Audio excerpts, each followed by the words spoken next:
Hello friends, welcome back to my YouTube channel. दोस्तों, हम आज पढ़ेंगे साइंस क्लास, जो काफ़ी इम्पोर्टेंट क्लास होने वाला है। वीडियो को आखिरी तक जरूर देखें। चलिए वीडियो को स्टार्ट करते हैं। आपका पहला क्वेश्चन है, नींबू खट्टा किस कारण से होता है? नींबू खट्टा किस कारण से होता है? इसका राइट आंसर हो जाएगा दोस्तों साइट्रिक के कारण, साइट्रिक अम्ल के कारण। जो इसका ऑप्शन होगा डी ऑप्शन होगा राइट आंसर। चलिए अगली क्वेश्चन की तरफ चलते हैं दोस्तों। वायु एक डैश है। वायु एक क्या है दोस्तों? वायु एक मिश्रण है, जिसका राइट आंसर होगा ऑप्शन सी। चलिए अगली क्वेश्चन की तरफ चलते हैं दोस्तों। परमाणु नाभिक के अवयव हैं। परमाणु नाभिक के अवयव हैं। इसका राइट आंसर हो जाएगा दोस्तों ऑप्शन नंबर सी, प्रोटॉन और न्यूट्रॉन। प्रोटॉन और न्यूट्रॉन। चलिए अगली क्वेश्चन की तरफ चलते हैं। 20 वर्ष की आयु पर मानव शरीर में हड्डियों की संख्या होती है लगभग। 20 वर्ष की आयु पर मानव शरीर में हड्डियों की संख्या होती है लगभग। इसका राइट आंसर हो जाएगा दोस्तों 300। राइट ऑप्शन यही होगा ऑप्शन सी। दोस्तों पीडीएफ इसका टेलीग्राम चैनल पे मिल जाएगा। पीडीएफ की आप लोग टेंशन ना लें। चलिए वीडियो को बने रहिए, आखिरी तक देखिए। चलिए एचआईवी द्वारा होने वाला रोग है। एचआईवी द्वारा होने वाला रोग है ये कौन सा? एड्स। आजकल बिहार में काफी ज्यादा हो रही है। इसका राइट आंसर होगा डी। चलिए अगली क्वेश्चन की तरफ चलते हैं। निम्नलिखित में से कौन सा अम्ल सिरके में उपस्थित है? सिरके में कौन सा? हाइड्रोक्लोरिक अम्ल या साइट्रिक या ऑक्जेलिक या एसिटिक, कौन सा अम्ल होगा दोस्तों? इसका राइट आंसर होगा दोस्तों एसिटिक। एसिटिक जो ऑप्शन डी में है, देख लीजिए ऑप्शन डी यही है, एसिटिक अम्ल। चलिए आगे देखते हैं। आयतन के अनुसार वायु में नाइट्रोजन का प्रतिशत कितना है? कितना है दोस्तों? इसका राइट आंसर हो जाएगा दोस्तों 78%, जो ऑप्शन ए होगा। चलिए आगे बढ़ते हैं। निम्नलिखित में कौन प्रोपेनाइक अम्ल का सूत्र है? प्रोपेनाइक अम्ल।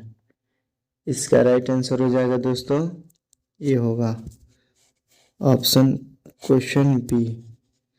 काफी बड़ा हो गया है, 1 मिनट छोटा करते हैं। चलिए इसका राइट आंसर हो जाएगा दोस्तों बी। चलिए आगे बढ़ते हैं, अगली क्वेश्चन की तरफ चलते हैं। प्रकाश का शून्य अवकाश में वेग अनुमानतः है। इसका राइट आंसर हो जाएगा दोस्तों 3 × 10⁸ मीटर प्रति सेकेंड। चलिए अगली क्वेश्चन की तरफ चलते हैं। रसायन उद्योग में कौन सा तेजाब मूल्य रासायनिक माना जाता है? रसायन उद्योग में कौन सा तेजाब मूल्य रासायनिक माना जाता है? इसका राइट आंसर हो जाएगा दोस्तों H2SO4। H2SO4। चलिए अगली क्वेश्चन की तरफ चलते हैं। परमाणु के नाभि में निम्नलिखित में से कण होते हैं? परमाणु के नाभि में निम्नलिखित में से कण होते हैं। इसका राइट आंसर हो जाएगा दोस्तों प्रोटॉन एवं न्यूट्रॉन, जो ऑप्शन ए होगा। चलिए अगले क्वेश्चन की तरफ चलते हैं। दूरदृष्टि निवारण के लिए काम में लेते हैं। दूरदृष्टि निवारण के लिए काम में लेते हैं। इसका राइट आंसर हो जाएगा दोस्तों सी, उत्तल लेंस। दूरदृष्टि के लिए उत्तल लेंस याद रखेंगे। चलिए अगली क्वेश्चन की तरफ। दाढ़ी बनाने के लिए काम में लेते हैं कौन दर्पण? अवतल दर्पण या समतल दर्पण या उत्तल दर्पण, कौन सा दर्पण होगा इसका? इसका राइट आंसर होगा दोस्तों अवतल दर्पण। अवतल दर्पण ये वाला होगा। चलिए आगे बढ़ते हैं। धोने के लिए सोडा का रासायनिक सूत्र है। धोने वाला सोडा का रासायनिक सूत्र क्या है? इसका रासायनिक सूत्र होगा दोस्तों Na2CO3। Na2CO3। चलिए अगली क्वेश्चन की तरफ चलते हैं। सौर ऊर्जा निम्नलिखित में से किससे प्राप्त होती है? सौर ऊर्जा निम्नलिखित में से किससे प्राप्त होती है?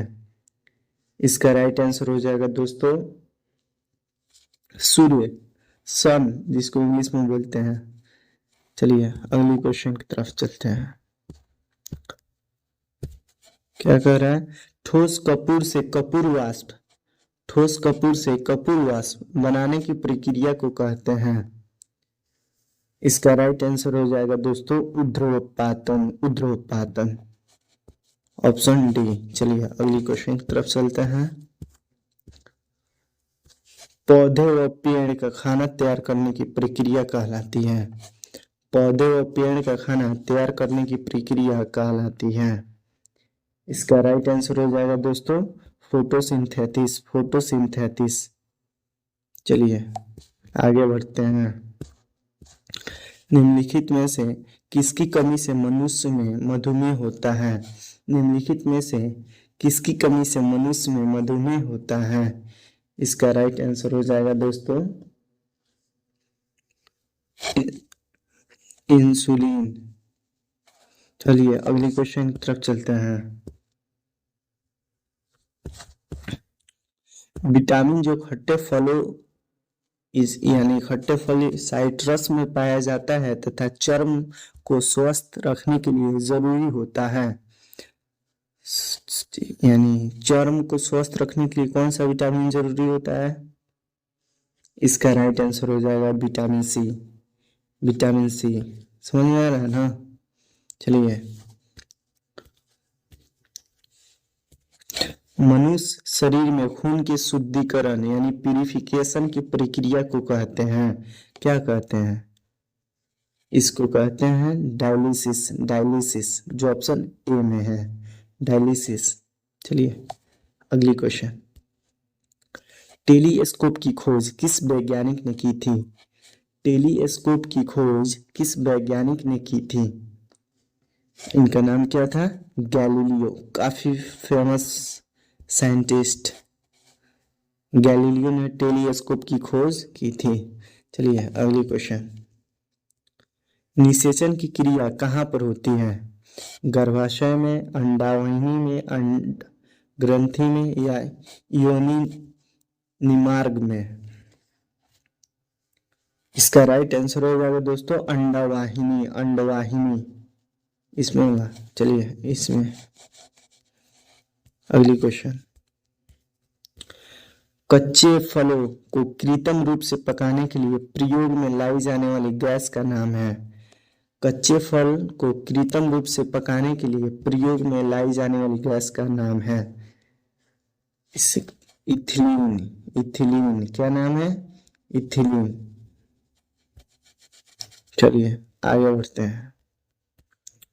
बल का एसआई मात्रा किलोमीटर सेकंड का -2 है तो इसे एक अन्य नाम से भी जाना जाता है। कौन सा नाम से जाना जाता है दोस्तों? पास्कल या न्यूटन या जूल या हर्ट्ज? न्यूटन के नाम से जाना जाता है, न्यूटन, न्यूटन एन। चलिए आगे देखते हैं। हाइड्रोजन को जलाने से क्या बनेगा? हाइड्रोजन जब जलेगा तो क्या बनेगा? ऑक्सीजन बनेगा या राख बनेगा या मिट्टी बनेगी या पानी बनेगी? क्या? पानी बनेगी दोस्तों, पानी बनेगी। जब हाइड्रोजन जलेगा, इसमें जलेगा, आग जल जाएगा तो वाटर बनेगा। क्या बनेगा? वाटर। चलिए आगे देखते हैं। चुंबकीय सुई किस तरफ संकेत करती है? चुंबकीय सुई किस तरफ संकेत करती है? पूर्व, पश्चिम, उत्तर या आकाश? कहाँ करती है दोस्तों? आप सब याद रखें, चुंबकीय सुई उत्तर की दिशा में संकेत करती है यानी नॉर्थ। इसका साइन ऊपर की तरफ होता है, इसे नॉर्थ। समझ में आ रहा है? चलिए इतना आप समझ जाइए, चुंबकीय सुई उत्तर की दिशा में संकेत करती है। चलिए आगे देखते हैं। प्रकाश में 7 रंग होते हैं। एक मिनट, ज्यादा जूम है ना। प्रकाश में 7 रंग होते हैं, 7 रंग होते हैं। रंगों को अलग करने का तरीका क्या है? इसका राइट आंसर हो जाएगा दोस्तों ए नंबर ही इसका राइट आंसर होगा। एक प्रिज्म से रंगों को अलग किया जा सकता है। चलिए अगली क्वेश्चन की तरफ चलते हैं। हीलियम परमाणु के एल कक्षा में कितने इलेक्ट्रॉन उपस्थित रहते हैं? हीलियम परमाणु के एल कक्षा में कितने इलेक्ट्रॉन उपस्थित रहते हैं? इसका राइट आंसर हो जाएगा दोस्तों 0। एक भी इलेक्ट्रॉन उपस्थित नहीं रहते हैं एल कक्षा में। चलिए अगली क्वेश्चन की तरफ निकलते हैं हम लोग। लोहे पर जंग लगना किस प्रकार की अभिक्रिया का उदाहरण है? लोहे पर जंग लगना किस प्रकार की अभिक्रिया का उदाहरण है? भौतिक अभिक्रिया या रासायनिक या अभिक्रिया या प्रतिवर्ती अभिक्रिया या इनमें से कोई नहीं? चलिए इसका राइट आंसर हो जाएगा दोस्तों रासायनिक अभिक्रिया। रासायनिक अभिक्रिया, केमिकल रिएक्शन। चलिए निम्नलिखित में किस वैज्ञानिक ने विकासवाद के सिद्धांत पर प्रतिपादन किया था? निम्नलिखित में किस वैज्ञानिक ने विकासवाद के सिद्धांत पर प्रतिपादन किया था? डार्विन या मैक्सवेल या न्यूटन या जॉनसन?